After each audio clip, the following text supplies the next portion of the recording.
Hello, traders. FX Pip Collector here. Today is Tuesday, July 29th, and this is my analysis for the US dollar yen, and I'm on the 1 hour time frame.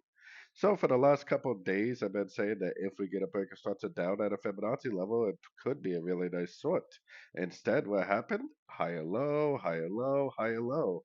If there's no breaker structure to the downside at a Fibonacci level, there's really no reason to go short. We still don't have a breaker structure, so we would still be looking for longs. At this point, there probably is a pretty good chance that we'll go up and take out the previous highs.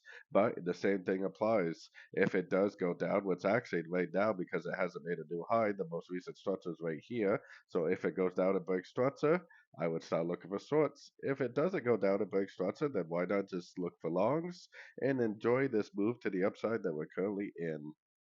So anyways, don't forget to check out my website, fxpepcollector.com. And as always, thank you for watching and happy trading.